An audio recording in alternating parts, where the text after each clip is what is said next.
So the right thing is, Nigeria needs a proper policy to actually go against these people.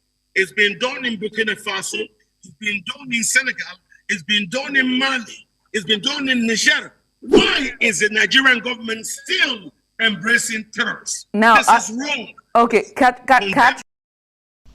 Good morning, everyone. Please, I want you to pay attention to this video. You see, Nigeria will soon beg Burkina Faso for food. Listen and listen to me very well. I mean, Nigeria will beg Burkina Faso for food very soon. Now, there is a trending issue in Nigeria. The Nigerian president, his defense minister, his name is Matawande. So this man bought SUVs, he bought helos for the bandits, for the terrorists. Why the terrorists is preventing people not to go to the farm? Look at what Ibrahim Traoré is doing. He is stopping his own SUVs politicians, the car that they're supposed to buy. He's using old cars and buying tractors for people and sending them to farm. Now tell me tomorrow, what will make someone like Ibrahim Traoré not to change the economy of Burkina Faso? Because the economy of a nation has to do with the production in that country. Now, the whole farmers in Nigeria are running out of farm. The government, let it be on record, that the government has been accused so many times of sponsoring terrorism against their own people. Now, the question comes like this. Why is it that the pressure ECOWAS are putting on Burkina Faso, Mali, and Niger to return back to ECOWAS? What are they coming to do? To come and sponsor terrorism or what? Anyway, before we go further, let us listen to this allegation about, the junior minister of Tinubu, how he was sponsoring this terrorism. Now we switch gears to security matters. A recent document alleging security payments to bandit leaders by the Zamfara state government has continued to generate reactions. The letter, which is widely being circulated via several social media platforms, claims the Zamfara state government has earmarked millions to be paid to several bandit leaders as part of an approach to addressing the escalating insecurity situation in the state. And now to discuss this, we're joined by security expert Catch Ononuju. Catch, thank you so much for joining us. We appreciate you for doing this with us. First of all, let's just take it a bit back and help us give a bit of historical context of banditry and government responses in Zamfara State. How credible is the allegation of payments to bandit leaders? Are there any previous instances or patterns that support or contradict this claim? Right now that everybody's complaining about is not a new problem. I want to tell the world that I believe the Nigerian government has failed in its quest to actually look after the local people. This is not a new problem. This problem has been here for a very long time. President Buhari has tried about 7 different schemes to try and actually gain land to resettle this displaced refugees who came in from Mali, Central African Republic, Burkina Faso, and other countries. But he did not gain any positive results. And so I believe now that we have come back again under President Tinubu, if Tinubu does not solve it properly, you will see is this random killing every day by the Fulani refugees who are seeking for land.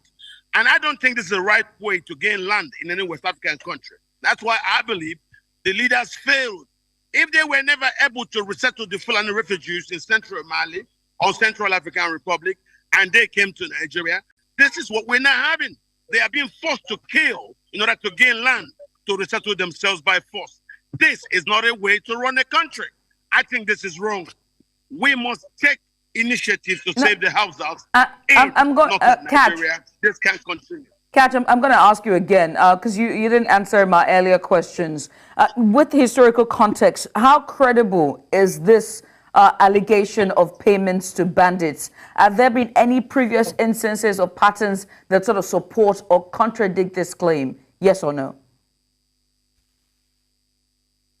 Yes. This to bandits was a strategy adopted by the Buhari administration to keep the Fulani militiamen on, because the militia people needed money, and that's payment by government to them initiated by President Buhari was the original way to give them money. If you don't give them money directly, they will engage in kidnappings. All right. And the Nigerian government didn't like kidnappings as a way. Remember, the schools in Kankara, the payment to them, all those were arranged. The mass kidnapping of youth, and then the subsequent kidnapping, the payments. Those payments were monies being given to these terrorists for them to augment whatever it is that they needed. But they were not able to gain this trust of the government who were giving them money, because no matter how much money you give them, they will always renege on agreements. And that's why the government stopped paying them.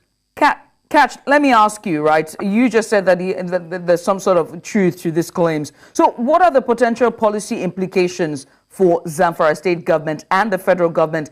How might such payments affect? The governors have collectively said they will no more pay these damn terrorists. The more you pay them, the more you strengthen them, the more they buy new weapons, the more they buy new logistics. Don't pay them. Let them go back to their country. We cannot continue to live like this, now, as if we are living under, this illegal arrangement. It's just not paying the country. Yeah. So I agree that the governors should say no, even if they've ever done it tonight. Now that Buhari is gone, nobody will be killed. I don't think that the Tinubu administration has the same kind of mind share as the Buhari administration. So let us try to save the farmers. Now you're seeing from not paying them, they now don't want the farmers back to their land. So there's no famine. And that has forced food insecurity across Nigeria. Even they won't even allow them to go and harvest. This is the problem. Once you start paying terrorists, you can never stop. So the right thing is, Nigeria needs a proper policy to actually go against this people. It's been done in Burkina Faso. It's been done in Senegal. It's been done in Mali. It's been done in Niger. Why is the Nigerian government still embracing terrorists? Now, this is wrong. Okay, catch. I believe what is happening to the Hausas under our watch is a shameful thing, to say the least. The Hausas should not be allowed to suffer the way we allow them to suffer. This is unfair.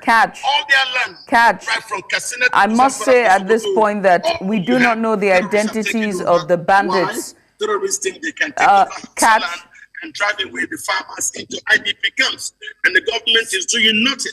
This is not a way to run a government.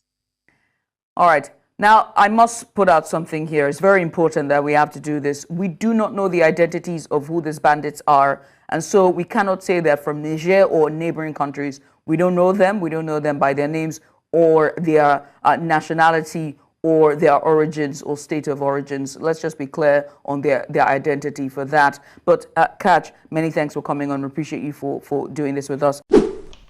And this is just one of them. While other countries are fighting insecurity, Nigeria is sponsoring insecurity against their own people. Time without number have been able to prove that Nigeria politicians, their politicians are the one who imported terrorists into the country. They are the one who are sponsoring the terrorists. A senator of Nigeria, a senator is an upper, the senior legislature in the National Assembly. He also accused the Nigerian government themselves of importing terrorists into the country just to win an election. For you to see how heartless these people are. They don't even mind what they do against their people, just for them to have the power. But you know what? We already have a real example of how a leader should be, and that is Ibrahim Traoré, the president of Burkina Faso. Taraba is a mini state. It's a mini Nigeria, composed of various ethnic groups living together reasonably peacefully. But the peace in this state is under assault. There's an attempt at ethnic cleansing in this state, and of course in all the riverine states of Nigeria. we must resist it. We must stop it. Every one of us must rise up. The armed forces are not neutral. They collude. They collude. They collude with the armed bandits that kill people, kill Nigerians. They facilitate their movements. They cover them. If you are depending on the armed forces to stop the killings, you will all die one by one.